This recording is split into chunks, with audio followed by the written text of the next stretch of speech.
نحمد ونصلی علی رسول الکریم اما بعد فاعوذ باللہ من الشیطان الرجیم بسم اللہ الرحمن الرحیم۔ قرآن مجید کی تفسیر کر رہے ہیں اور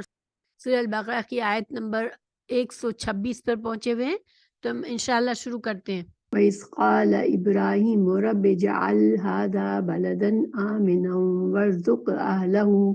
مِنَ الثَّمَرَاتِ مَنْ آمَنَ مِنْهُمْ بِاللَّهِ وَالْيَوْمِ الْآخِرِ قال ومن كفر فأمتعه قليلا ثم اضطره إلى عذاب النار وبئس المصير۔ جب ابراہیم علیہ السلام نے کہا، اے پروردگار، تو اس جگہ کو امن والا شہر بنا اور یہاں کے باشندوں کو جو اللہ تعالیٰ پر اور قیامت کے دن پر ایمان رکھنے والے ہوں ان کو پھلوں کی روزیاں دے۔ اللہ تعالیٰ نے فرمایا، میں کافروں کو بھی تھوڑا فائدہ دوں گا، پھر انہیں آگ کے عذاب کی طرف بے بس کر دوں گا، یہ پہنچنے کی بہت بری جگہ ہے۔ تو جو کہ پیچھے ہم نے پڑھا کہ حضرت ابراہیم علیہ السلام نے دعا مانگی تھی کہ یا اللہ، کیا میری اولاد میں سے بھی یہ مذہبی پیشوا بنیں گے، کیا امام بنیں گے؟ یہ امامت کا جو تو نے مجھے جو نعمت عطا کی ہے، کیا میری اولاد کو بھی عطا کرے گا؟ تو اللہ نے فرمایا تھا کہ نہیں، ان لوگوں کے لیے میرا وعدہ نہیں ہوگا جو کہ ظالم ہوں گے، جو اپنے نفسوں پر ظلم کریں گے، جو گنہگار ہوں گے، اللہ کے نافرمان بندے ہوں گے۔ تو گویا کہ اس وقت اللہ سبحانہ تعالیٰ نے واضح فرما دیا کہ اللہ کا یہ جو انعام ہے وہ نیک لوگوں کو ملے گا۔ حضرت ابراہیم علیہ السلام کی اولاد میں اللہ سبحانہ تعالیٰ یہ نعمت عطا کرے گا، مگر صرف ایمان کے ساتھ جو نیک اعمال کرنے والے لوگ ہوں گے ان کو اللہ چنے گا۔ اور اللہ سبحانہ تعالیٰ نے یہ دعا بھی پوری کی تھی کہ جتنے بھی انبیاء کرام آئے بعد میں وہ سب حضرت ابراہیم علیہ السلام کی اولاد میں سے آئے۔ تو اب حضرت ابراہیم علیہ السلام یہاں دعا کر رہے ہیں، جو خانہ کعبہ کے پاس حضرت اسماعیل علیہ السلام کو آباد کیا تھا، جب وہ چھوٹے سے تھے اس وقت چھوڑ کے چلے گئے تھے۔ اب حضرت اسماعیل علیہ السلام بڑے ہو گئے، اب اپنے والد کے ساتھ جو ہے وہ خانہ کعبہ کی تعمیر بھی کر رہے ہیں۔ تو اب جو ہے حضرت ابراہیم علیہ السلام نے پھر سے دعا کی، لیکن اس دفعہ یہ خیال رکھا کہ اپنے اللہ کے نیک اور فرمانبردار بندوں کے لیے دعا کی کہ اللہ ان کو تو یہ شہر مکہ ایسا شہر ہے جہاں پر نہ کوئی زراعت نہیں ہو سکتی، تو اب یہ ایک ریگستانی علاقہ ہے، تو اس کے لیے اللہ تعالیٰ سے خاص دعا کی کہ اللہ تو ان کو پھلوں سے رزق دینا، جو تیرے نیک بندے ہوں، جو تیرے فرمانبردار ہوں۔ اللہ سبحانہ تعالیٰ نے فرمایا کہ میں اپنے نافرمان بندوں کو بھی کچھ فائدہ دوں گا، دنیا میں ان کو بھی رزق دوں گا، لیکن آخرت میں ان کے لیے کوئی فائدہ نہیں ہوگا، ان کو آگ کا عذاب ملے گا، اور یہ بہت بری جگہ ہے۔ تو یہاں پر اللہ سبحانہ تعالیٰ نے یہ بات واضح فرما دی کہ اللہ تعالیٰ جو ہے وہ دنیا کے فائدوں کے لیے اللہ رحمان ہے، دنیا میں وہ اپنے فرمانبردار نافرمان سب کو روزی دیتا ہے، رزق دیتا ہے، دنیا کے انعامات اور دنیا کی نعمتیں عطا فرماتا ہے۔ لیکن یہ جو ہدایت کا راستہ ہے، جو نیکی کا راستہ ہے، جو اللہ کا پسندیدہ راستہ ہے، اور جس پر چل کر انسان کو اللہ تعالیٰ جن کو عزت اور فضل دیتا ہے وہ خاص لوگوں کے لیے ہوگا جو اللہ کے فرما بردار ہوں گے اور ایمان کے ساتھ نیک کام کرنے والے ہوں گے۔ تو یہاں پر یہ وہی بات ہو جاتی ہے جو سورہ فاتحہ میں ہی اللہ سبحانہ تعالیٰ نے ہمیں واضح فرما دی تھی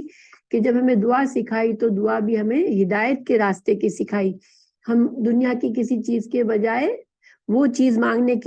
کی ہمیں تعلیم دی جو کہ سب سے زیادہ اللہ کے نزدیک زیادہ اہمیت رکھتی ہے۔ حضرت ابراہیم علیہ السلام مزید دعا کر رہے ہیں، خانہ کعبہ کی دیواروں کو اٹھا رہے ہیں حضرت اسماعیل علیہ السلام کے ساتھ۔ تو وَإِذْ يَرْفَعُ إِبْرَاهِيمُ الْقَوَاعِدَ مِنَ الْبَيْتِ وَإِسْمَاعِيلُ رَبَّنَا تَقَبَّلْ مِنَّا إِنَّكَ أَنْتَ السَّمِيعُ الْعَلِيمُ۔ تو جب حضرت ابراہیم علیہ السلام اور حضرت اسماعیل علیہ السلام کعبہ کی بنیادیں اور دیواریں اٹھاتے جاتے تھے تو اس وقت بھی دعا کر رہے تھے، یا اللہ اے ہمارے پروردگار، تو ہم سے قبول فرما، تو ہی سننے والا اور جاننے والا ہے۔ تو یہاں پر ہمیں یہ بات بھی سمجھ میں آ رہی ہے کہ انسان کو جب اللہ سبحانہ تعالیٰ کسی نیکی کی توفیق دے تو یہ بھی ایک اللہ سبحانہ تعالیٰ کا انعام ہوتا ہے. اس میں انسان کی اپنی کوئی خوبی نہیں ہوتی. ہاں، انسان کے نیک اعمال اور ایمان کی وجہ سے اللہ اس سے خوش ہوتا ہے، تو اسے اللہ سبحانہ تعالیٰ اس سے بڑے بڑے کام لیتا ہے جس سے وہ بڑے درجات کماتا ہے. اب خانہ کعبہ کی تعمیر کرنا یہ بہت ہی عظیم کام تھا. تو اس عظیم کام کی ہدایت ملنے پر، اس عظیم کام کے کرنے کا موقع ملنے پر حضرت ابراہیم اور حضرت اسماعیل علیہ السلام اللہ سے عاجزی سے دعا کر رہے، عاجزی کے ساتھ دعا کر رہے کہ اللہ تو ہمارے اس کام کو قبول کرنا، تو سننے والا اور تو جاننے والا ہے. تو یہ عاجزی کا رویہ ہمیں بھی کرنا چاہیے. جب اللہ تعالیٰ کی طرف سے کوئی انعام ملے، کوئی بڑا درجہ ملے، کوئی اچھے کام کی توفیق ملے، تو اس میں انسان کے لیے تکبر کی جگہ نہیں ہے، بلکہ عاجزی کے ساتھ اللہ سے اس کی قبولیت کی دعا کرنی چاہیے. پھر اللہ سبحانہ تعالیٰ فرما رہے ہیں، حضرت ابراہیم علیہ السلام کی مزید دعا بتا رہے ہیں، ربنا وجعلنا مسلمین لک ومن ذریتنا امتا مسلمتا لک وارنا مناسکنا وتب علینا انک انت التواب الرحیم. اب اللہ تعالیٰ سے دعا کر رہے ہیں، یا اللہ یہ ہمارے رب ہمیں اپنا فرما بردار بنا لے، اور ہماری اولاد میں سے بھی ایک جماعت کو اپنی اطاعت گزار رکھ، اور ہمیں اپنی عبادتیں سکھا، اور ہماری توبہ قبول فرما. تو توبہ قبول فرمانے والا ہے اور رحم اور کرم کرنے والا ہے. تو یہ بہت ہی خوبصورت دعا ہے، اور ہمیں اس دعا کو مانگنا چاہیے. اور دیکھیں اس میں ہمارے لیے سبق ہے کہ انسان دین کا صحیح طریقہ پر عمل کرنے کی بھی اللہ تعالیٰ سے یہ علم مانگے کہ اللہ ہمیں وہ طریقہ سکھا دے جس پر ہم تیری اطاعت کے ساتھ ہم چل سکے، اور دین کا صحیح طریقہ سیکھنا چاہیے اور کوشش کرنا چاہیے، اور اس کے لیے دعا مانگنی چاہیے. پھر اللہ تعالیٰ پھر مزید دعا بتا رہے ہیں، ربنا وبعث فیہم رسولا منہم یتلو علیہم آیاتک ویعلمہم الکتاب والحکمۃ ویزکیہم انک انت العزیز الحکیم. اے ہمارے رب، انہی میں سے رسول بھیج جو ان کے پاس تیری آیتیں پڑھے اور انہیں کتاب حکمت سکھائے اور انہیں پاک کرے، یقیناً تو غلبہ والا اور حکمت والا ہے.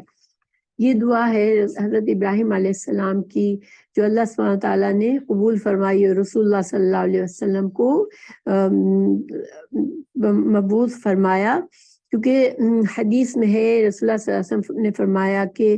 میں اپنے باپ حضرت ابراہیم علیہ السلام کی دعا ہوں، اور حضرت عیسیٰ علیہ السلام کی بشارت، اور اپنی والدہ کا خواب ہوں. اب یہاں پر کون کون سی باتیں اللہ تعالیٰ نے حضرت رسول اللہ صلی اللہ علیہ وسلم کی کون کون سی ذمہ داریاں بتائی ہمیں، کہ کتاب یعنی قرآن، اور قرآن کی تعلیم دینا، قرآن کا پڑھنا سکھایا، پڑھ کر سکھایا، اور قرآن کی تعلیم دی، اور حکمت کی حکمت جو ہے وہ آپ صلی اللہ علیہ وسلم کے حدیث اور آپ صلی اللہ علیہ وسلم کے فرامین ہے، جو ہے تزکیہ. تو دیکھیں تعلیم دینا کتاب کا پڑھنا یعنی کہ قرآن کا پڑھنا، تو قرآن کا پڑھنا بھی عبادت ہے، اور قرآن اگر ہمیں نہ بھی ترجمہ آتا ہو تب بھی اس کی تلاوت کرنا اجر و ثواب کا ذریعہ ہے، اور یہ اس کو کرنا چاہیے. رسول اللہ صلی اللہ علیہ وسلم نے اپنی امت کو، اپنے صحابہ کرام کو قرآن پڑھ کر بھی سنایا، ان کو سکھایا. قرآن کی پہلی تفسیر رسول اللہ صلی اللہ علیہ وسلم نے فرمائی، اور قرآن کی تعلیمات سکھائی. قرآن کا سیکھنا ضروری ہے تاکہ ہم اللہ سبحانہ تعالیٰ کے احکامات کو سمجھ سکے اور ان پر عمل کر سکے. اور حکمت جو ہے وہ حدیث کے علم ہے کہ ہمیں قرآن اور حدیث دونوں کا علم سیکھنا چاہیے. وَيُزَكِّيهِمْ، تو رسول اللہ صلی اللہ علیہ وسلم نے اپنے صحابہ کرام کا تزکیہ فرمایا. تزکیہ کیسے فرمایا؟ کہ ان کو شرک اور جہالت کے جن طریقوں پر وہ تھے ان سے دور کیا، گناہوں سے بچانے کی تعلیم دی، گناہوں سے بچنے کی تعلیم فرمائی، اور ان کے اچھے اخلاق کی تعلیم فرمائی. تو پھر اللہ سبحانہ تعالیٰ عزیز اور حکیم، یا اللہ سبحانہ تعالیٰ کی صفات ہے، زبردست اور حکمت والا ہے. پھر وَمَن يَرْغَبُ عَن مِّلَّةِ إِبْرَاهِيمَ إِلَّا مَن سَفِهَ نَفْسَهُ وَلَقَدِ اصْطَفَيْنَاهُ فِي الدُّنْيَا وَإِنَّهُ فِي الْآخِرَةِ لَمِنَ الصَّالِحِينَ۔ اللہ سبحانہ تعالیٰ حضرت ابراہیم علیہ السلام کی فضیلت بتا رہے ہمیں کہ اللہ سبحانہ تعالیٰ نے انہیں بہت عظیم مرتبہ دیا، اور ان کا جو طریقہ تھا کہ یہ حنیف تھے، یکسوئی کے ساتھ اللہ سبحانہ تعالیٰ کی عبادت کرنے والے تھے، اور اللہ سبحانہ تعالیٰ کے مکمل فرما بردار تھے۔ تو پھر اگر اس طریقے کو اگر کوئی ناپسند کرتا ہے تو پھر وہ جو ہے بے وقوف ہے، کیونکہ دیکھیں تمام لوگ جو ہیں مشرکین مکہ بھی یہ کہتے تھے کہ ہم حضرت ابراہیم علیہ السلام کے طریقے پر ہیں، اسی طرح یہود اور نصارہ نے بھی یہی کہا۔ تو اللہ سبحانہ تعالیٰ بتا رہے ہیں کہ ان کا طریقہ وہ نہیں تھا، وہ تو یکسو تھے، شرکیہ طریقہ نہیں تھا۔ ان سب جو لوگ بھی دعویٰ کر رہے ہیں کہ وہ ان کے ملت پر ہیں، ان کے طریقے پر ہے، تو وہ تو ان کا طریقہ تو یکسو اور حنفی طریقہ تھا، اللہ سبحانہ تعالیٰ کی فرما برداری کا طریقہ تھا، اور اللہ سبحانہ تعالیٰ نے ان کو دنیا اور آخرت میں عظیم مقام دیا۔ وَإِذْ قَالَ لَهُ رَبُّهُ، اور یہ کیوں دیا اللہ نے، اللہ تعالیٰ بتا رہے کہ جب اللہ تعالیٰ نے ان سے فرمایا کہ تم فرما بردار بن جاؤ، تو حضرت ابراہیم علیہ السلام نے کہا اسلم تو رب العالمین، فوراً سے جو کچھ بھی اللہ نے کہا انہوں نے اس کو قبول کر لیا کہ میں اللہ رب العالمین کا فرما بردار ہوں۔ اس وجہ سے جو اطاعت اور فرما برداری کا بے مثال نمونہ حضرت ابراہیم علیہ السلام نے پیش کیا، تو اللہ تعالیٰ نے بھی ان کو یہ عظمت اور فضیلت دی۔ اللہ تعالیٰ فرما رہے وَوَصَّى بِهَا إِبْرَاهِيمُ وَبَنِيهِ وَيَعْقُوبُ يَا بَنِيَّ إِنَّ اللَّهَ اصْطَفَىٰ لَكُمُ الدِّينَ فَلَا تَمُوتُنَّ إِلَّا وَأَنْتُمْ مُسْلِمُونَ۔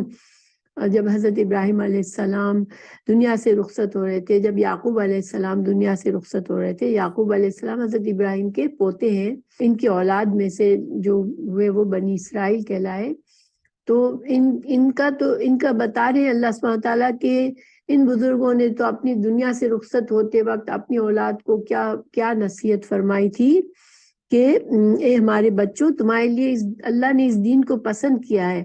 اور تم مسلمان اسلام ہی کی حالت میں دنیا سے رخصت ہونا، اس وقت تک دنیا سے رخصت نہ ہونا، یعنی کسی اور حالت میں دنیا سے رخصت نہ ہونا، مسلمان حالت میں، اسلام کی حالت میں رخصت ہونا۔ تو گویا الدین جو ہے وہ اسلام ہی ہے، شروع سے اللہ کی فرما برداری کا جو دین ہے، جس کے تمام انبیاء کرام نے جس کی تعلیم دی، وہ اللہ کی فرما برداری کا دین ہے، اور اسلام ہی ہے، اس توحید اللہ کو ایک ماننے والا دین ہے۔ اور اللہ سبحانہ تعالیٰ نے قرآن میں بھی سورہ آل عمران میں فرمایا ان الدین عند اللہ الاسلام، کہ الدین جو ہے وہ اللہ کے نزدیک اسلام ہی ہے۔ تو جس دین کی وصیت فرمائی حضرت ابراہیم اور حضرت یعقوب علیہ السلام نے اپنی اولاد کو مرتے وقت، تو وہ اسلام ہی کی انہوں نے ان کو تعلیم دی تھی، وہی وصیت کی تھی۔ اللہ سبحانہ تعالیٰ ایک طرح سے وہی یہودیوں کو ایک ڈانٹ دی جا رہی ہے، ڈانٹا جا رہا ہے کہ ام کنتم شہداء اذ حضر یعقوب الموت اذ قال لبنیہ ما تعبدون من بعدی قالوا نعبد الہک والہ آبائک ابراہیم اسماعیل اسحاق الہا واحدا ونحن لہ مسلمون، کہ کیا حضرت یعقوب کے انتقال کے وقت تم موجود تھے جب انہوں نے اپنی اولاد کو کہا کہ میرے بعد تم کس کی عبادت کرو گے؟ تو سب نے جواب دیا کہ آپ کے معبود کی، اور آپ کے آبا اجداد حضرت ابراہیم علیہ السلام، حضرت اسماعیل علیہ السلام، حضرت اسحاق علیہ السلام کے معبود کی ہم عبادت کریں گے، یہ ایک ہی معبود ہے، ہم اسی کی عبادت کریں گے، اسی کے فرما بردار ہے۔ کیونکہ ان کا کہنا یہ تھا کہ ہمیں حضرت یعقوب علیہ السلام، حضرت ابراہیم علیہ السلام کی وصیت ہے کہ ہم یہودیت پر رہیں، تو یہ جھوٹ تھا۔ یہودیت تو یہ نام تو ان کا اپنا بنایا ہوا تھا، تو اللہ سبحانہ تعالیٰ یہاں پر ان کے جھوٹ کو واضح فرما رہے ہیں کہ یہ جھوٹا دعویٰ ہے تمہارا، جو وصیت کی گئی تھی وہ تو اسلام کی وصیت کی گئی تھی، نہ کہ یہودیت یا نہ عیسائیت کی وصیت کی گئی تھی۔ تو تمام ادیان جو ہے، تمام انبیاء کا دین جو ہے وہ اسلام ہی تھا۔ ہاں اگرچہ شریعت میں فرق تھا کچھ نہ کچھ شریعت میں اللہ سبحانہ تعالیٰ نے اپنے حکمت کے لحاظ سے، وقت کے لحاظ سے جو بھی اللہ سبحانہ تعالیٰ نے فرق رکھا شریعتوں میں، لیکن جو توحید کا پیغام تھا، جو عقائد ہیں، جو آخرت کا پیغام ہے، یہ سارے کے سارے سب انبیاء کا ایک ہی تھا۔ رسول اللہ صلی اللہ علیہ وسلم کی حدیث موجود ہے بخاری میں کہ انبیاء کی جماعت اولاد اللہ اولاد ہے، ان کی مائیں مختلف اور باپ ایک ہے، اور ان کا دین ایک ہی ہے۔ تو اس حدیث میں آپ صلی اللہ علیہ وسلم نے یہ بات سمجھائی کہ انبیاء کرام کی مثال ایسے ہے جیسے کہ ایک ہی باپ کی اولاد ہو، چاہے مائیں الگ ہو۔ تو ماں کا مطلب یہ کہ شریعت میں کچھ فرق تھا، مگر جو توحید کا پیغام تھا، جو اصل دین کی دعوت تھی، وہ ایک ہی تھی سب کی۔ تلک امۃ قد خلت لہا ما کسبت ولکم ما کسبتم ولا تسألون عما کانوا یعملون، کہ اللہ تعالیٰ فرما رہے ہیں کہ یہ جماعت جو گزر گئی ان کے لیے ہے جو وہ کر کے گزر گئے، ان کے اعمال ان کے لیے تھے، اور تمہارے لیے تمہارے اعمال ہیں، تم سے نہیں پوچھا جائے گا ان کے بارے میں۔ تو یہاں پر چونکہ یہود اپنے باپ دادا پر بہت فخر کرتے تھے اور خود کو انہی کے طریقے پر کہتے تھے، تو اللہ سبحانہ تعالیٰ فرما رہے ہیں کہ یہ جو نیک لوگ تھے،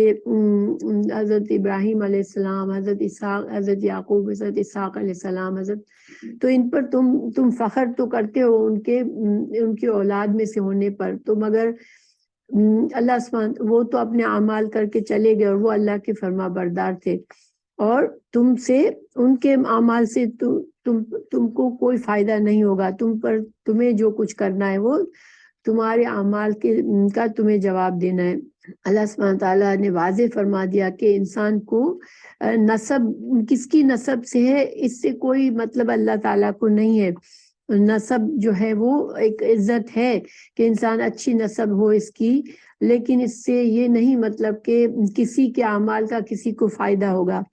اصل چیز یہ ہے کہ انسان کو جو فائدہ چیز دینے والی ہے وہ اس کا اپنا ایمان اور اس کے نیک اعمال ہے۔ نجات آخرت میں نجات کا بھی صرف وہی ذریعہ ہے۔ پھر انہوں نے کہا وَقَالُوا كُونُوا هُدًى أَوْ نَصَارَىٰ تَهْتَدُوا قُلْ بَلْ مِلَّةَ إِبْرَاهِيمَ حَنِيفًا وَمَا كَانَ مِنَ الْمُشْرِكِينَ۔ یہودیوں اور نصارہ نے کہا اگر تم یہود اور مسلمانوں سے کہا کہ تم یہود اور نصارہ بن جاؤ تو تم ہدایت پاؤ گے، تو اللہ تعالیٰ نے فرمایا نہیں، آپ ان سے کہہ دے، رسول اللہ صلی اللہ علیہ وسلم سے فرمایا گیا آپ ان سے کہہ دے کہ صحیح راستہ جو ہے وہ ملت ابراہیم والا راستہ ہے، اور ابراہیم علیہ السلام خالص اللہ کے عبادت کرنے والے تھے اور مشرک نہ تھے۔ تو چونکہ ایک طرف تو یہ حضرت ابراہیم کے طریقے پر ہونے کا دعویٰ کر رہے ہیں، پھر دوسری طرف وہ کہتے ہیں کہ یہود اور نصارہ ہی ہدایت یافتہ ہے، تو اللہ سبحانہ تعالیٰ نے اس کی تکذیب فرمائی۔ اللہ تعالیٰ نے مسلمانوں سے کہا، فرمایا قُولُوا آمَنَّا بِاللَّهِ وَمَا أُنزِلَ إِلَيْنَا وَمَا أُنزِلَ إِلَىٰ إِبْرَاهِيمَ وإسماعيل وإسحاق ويعقوب والأسباط وما أوتي موسى وعيسى وما أوتي النبيون من ربهم لا نفرق بين أحد منهم ونحن له مسلمون۔ اللہ تعالیٰ نے مسلمانوں سے کہا، مسلمانوں کو حکم دیا کہ مسلمانوں تم سب کہو کہ ہم اللہ پر ایمان لائے اور اس چیز پر بھی جو ہماری طرف اتاری گئی، اور جو چیز ابراہیم علیہ السلام، اسماعیل علیہ السلام، اسحاق، یعقوب اور ان کی اولاد پر اتاری گئی، اور جو کچھ اللہ کی جانب سے موسیٰ علیہ السلام، عیسیٰ علیہ السلام اور دوسرے انبیاء کرام کے علیہ السلام پر دیے گئے، ہم ان میں سے کسی کے درمیان فرق نہیں کرتے، ہم اللہ کی فرما بردار ہیں۔ تو چونکہ یہود نے حضرت عیسیٰ علیہ السلام کا انکار کیا، رسول اللہ صلی اللہ علیہ وسلم کا انکار کیا، عیسائیوں نے حضرت رسول اللہ صلی اللہ علیہ وسلم کا انکار کیا، اللہ تعالیٰ فرما رہے مسلمانوں سے کہ تمام انبیاء اللہ کی طرف سے آئے اور تمام انبیاء اللہ کی طرف سے حق لے کر آئے، تم جو ہو وہ اس پر ہی ایمان لاؤ کہ تمام انبیاء جو تھے وہ ایک اللہ کی تعلیم دینے والے تھے اور اللہ ہی کی طرف سے وہ آئے تھے، اور ہم ان کے درمیان فرق نہیں کرتے، ہم انبیاء کرام کے بارے میں جھگڑا نہیں کرتے کہ ہم اس کو مانیں گے اس کو نہیں مانیں گے، لیکن عمل جو کہ ہمیں اب قرآن اور حدیث کے مطابق کرنا ہے۔ رسول اللہ صلی اللہ علیہ وسلم کے آ جانے کے بعد تمام پچھلی شریعتوں پر عمل جو ہے وہ منسوخ ہے، کیونکہ قرآن میں اللہ تعالیٰ نے وہ تمام احکامات دے دیے جو پچھلی کتابوں میں بھی دیے تھے اللہ نے، اور جن کو اللہ سبحانہ تعالیٰ نے قائم رکھنا تھا اور جن چیزوں کو منسوخ کرنا تھا ان کو قرآن میں نہیں دیا گیا. تو جب قرآن اب مکمل کتاب کی صورت میں ہمارے سامنے موجود ہے اور اللہ سبحانہ تعالیٰ نے اس کی حفاظت خود فرمائی ہے، باقی کتابوں کی تحریف ہو گئی، جو ہے ہمارا عمل جو ہے وہ اب قرآن اور حدیث کے مطابق ہی ہوگا. ہاں البتہ تمام انبیاء کرام کی عزت اور عظمت کرتے ہیں، ان پر ایمان لاتے ہیں کہ وہ سب اللہ کا ہی پیغام لے کر آئے تھے. پھر اللہ تعالیٰ ایک نمونہ پیش کر رہے ہیں آئندہ سب لوگوں کے لیے اور یہود و نصارہ کے لیے بھی اور مسلمانوں کے لیے بھی. فَإِنْ آمَنُوا بِمِثْلِ مَا آمَنْتُمْ بِهِ فَقَدِ اهْتَدَوْا وَإِنْ تَوَلَّوْا فَإِنَّمَا هُمْ فِي شِقَاقٍ فَسَيَكْفِيكَهُمُ اللَّهُ وَهُوَ السَّمِيعُ الْعَلِيمُ. اللہ تعالیٰ صحابہ کرام کے ایمان کو نمونے کے طور پر پیش کر رہے ہیں کہ اگر اس طرح کا ایمان اگر تم لاتے ہو تو ہدایت پاؤ گے، اور اگر تم اس سے انکار کرتے ہو تو پھر اس سے تم اگر اب اس پر جھگڑا کرتے ہو تو پھر اللہ ہی کافی ہے، اور اللہ سبحانہ تعالیٰ جو ہے وہ سب سننے اور جاننے والا ہے. صحابہ کرام نے رسول اللہ صلی اللہ علیہ وسلم کی تعلیمات کی اور آپ صلی اللہ علیہ وسلم کے تزکیہ سے اتنے نکھر گئے اور ایسے بن گئے کہ اللہ تعالیٰ نے ان کو ہمارے لیے سب کے لیے ایک نمونہ بنا دیا ان کے ایمان کو. اللہ تعالیٰ فرما رہا ہے صبغۃ اللہ ومن احسن من اللہ صبغہ ونحن لہ عابدون،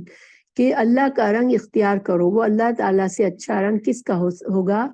ہم تو اسی کی عبادت کرنے والے ہیں. تو گویا اللہ کا رنگ سے کیا مطلب ہے کہ اللہ سبحانہ تعالیٰ توحید کا جو ہمیں اللہ تعالیٰ نے دین فطرت کی جو تعلیمات دی گئی اس رنگ میں رنگ جاؤ، اسی کے نمونے بن جاؤ. کیونکہ عیسائیوں نے بیپٹزم کی رسم انہوں نے ضروری بنا لی اپنے لیے کہ ایک زرد رنگ کے پانی سے وہ پاک کرتے ہیں گناہوں سے، کہ اسی کے ذریعے گناہ سے پاک ہو سکتا ہے انسان. تو اسلام اللہ تعالیٰ نے کہا کہ نہیں، صرف اصل رنگ جو ہے وہ اللہ کا رنگ ہے، اصل دین اللہ کا دین ہے. اور اگر تم اس دین فطرت اور دین اسلام کے رنگ میں رنگ جاتے ہو تو پھر اس سے بہتر کوئی اور رنگ نہیں ہے. قُلْ أَتُحَاجُّونَنَا فِي اللَّهِ وَهُوَ رَبُّنَا وَرَبُّكُمْ وَلَنَا أَعْمَالُنَا وَلَكُمْ أَعْمَالُكُمْ وَنَحْنُ لَهُ مُخْلِصُونَ. اللہ سبحانہ تعالیٰ فرما رہے ہیں تم کیا ہم سے اللہ کے بارے میں جھگڑتے ہو جو کہ ہمارا رب اور تمہارا رب بھی ہے، اور تمہارے لیے ہمارے لیے ہمارے اعمال اور تمہارے لیے تمہارے اعمال ہیں، ہم تو اسی کے لیے مخلص ہیں. کیونکہ ہی ایک ہی رب ہے، اللہ ہی سب کا رب ہے. تو اللہ سبحانہ تعالیٰ فرما رہا ہے کہ ہم تو صرف اللہ کی تو عبادت کرتے ہیں، اسی رب کی عبادت کرتے ہیں جس سے تم عبادت کرتے ہو، تو پھر تم ہم سے کیوں جھگڑتے ہو؟ تو بہرحال اگر تم جھگڑنا ہی چاہتے ہو تو تمہارے اعمال کا تم پر بوجھ ہے اور ہمارے اعمال کا ہم پر ہے، اور ہم تو اللہ کے لیے اخلاص سے عمل کرنے کی کوشش کرتے ہیں. پھر اللہ تعالیٰ فرماتے ہیں ام تقولون ان ابراہیم اسماعیل اسحاق و یعقوب الاسباط كانوا هودا او نصارى قل انتم اعلم ام اللہ ومن اظلم ممن كتم شهادة عنده من الله وما الله بغافل عما تعملون. اللہ تعالیٰ فرما رہے ہیں کیا تم کہتے ہو کہ ابراہیم اور اسماعیل اور اسحاق اور یعقوب علیہ السلام اور ان کی اولاد یہودی یا نصرانی تھے؟ آپ کہہ دیں یا رسول اللہ کہ کیا تم زیادہ جانتے ہو کہ یا اللہ تعالیٰ زیادہ جانتے ہیں؟ اللہ کے پاس شہادت چھپانے والے سے زیادہ ظالم کون ہے، اور اللہ تمہارے کاموں سے غافل نہیں ہے. ان کا یہ کہنا تھا کہ ہم حضرت ابراہیم علیہ السلام کے طریقے پر ہیں اور ہم کو انہوں نے ہی یہودیت یا عیسائیت کا دین دیا ہے. تو اللہ تعالیٰ اس کی نفی فرما رہے کہ نہیں، حضرت ابراہیم علیہ السلام تو مخلص مسلم تھے، تو تم زیادہ جانتے ہو یا اللہ سبحانہ تعالیٰ جو فرما رہے ہیں وہ صحیح ہے؟ اگر تم جانتے بوجھتے، تم اس نبی کو جانتے ہو کہ یہی سچا دین لے کر آئے ہیں، پھر بھی تم اگر ان ساری باتوں کو چھپاتے ہو جو تمہاری کتاب میں موجود ہے، جو تمہیں رسول اللہ صلی اللہ علیہ وسلم کی صداقت کے بارے میں بتاتی ہے، تو پھر تم سے زیادہ ظالم پھر کون ہے؟ اللہ سبحانہ تعالیٰ غافل نہیں ہے جو تم کچھ کرتے ہو. اب پھر سے انسان کے اعمال کی اہمیت بتائی جا رہی ہے. تلک امۃ قد خلت لہا ما کسبت لکم ما کسبتم ولا تسألون عما كانوا يعملون، کہ یہ جو لوگ گزر چکے تو ان کے اعمال ان کے لیے تھے، اور جو کچھ کمایا وہ ان کے لیے تھا، جو تم کما رہے ہو وہ تمہارے لیے ہے، اور تم سے ان کے بارے میں نہ پوچھا جائے گا۔ تو یہ اللہ تعالیٰ کا قانون بتا دیا گیا کہ ہر انسان کو وہی ملے گا جو اس نے عمل کیا۔ ایک حدیث بھی ہے کہ اللہ رسول اللہ صلی اللہ علیہ وسلم نے فرمایا کہ جس کو اس کا عمل پیچھے چھوڑ گیا، اس کا نسب اسے آگے نہیں بڑھائے گا۔ تو مطلب یہ کہ اسلاف کی نیکیوں کے بارے میں جو تم باتیں کرتے ہو، اس کے بارے میں جو فخر محسوس کرتے ہو، تو اس سے تمہیں کوئی فائدہ نہیں ہے۔ اللہ سبحانہ وتعالیٰ نے قرآن میں دوسری جگہ بھی فرمایا وَلَا تَزِرُ وَازِرَةٌ وِزْرَ أُخْرَىٰ، کہ کوئی بوجھ اٹھانے والا کسی کا بوجھ نہیں اٹھائے گا، ہر انسان اپنے گناہوں کا بوجھ خود ہی اٹھائے گا۔ اور دوسری جگہ فرمایا وَلَيْسَ لِلْإِنسَانِ إِلَّا مَا سَعَىٰ، کہ کس انسان کے لیے وہی کچھ ہے جس کی اس نے کوشش کی۔ تو ایمان کے ساتھ نیک اعمال کی کوشش جو کرے گا وہی اس کو وہ پائے گا، اور جو صرف فخر کرتا رہے گا اپنے بڑوں کے لیے، تو پھر ان بڑوں کے اعمال جو پچھلوں کے اعمال اسے کوئی فائدہ نہیں دیں گے۔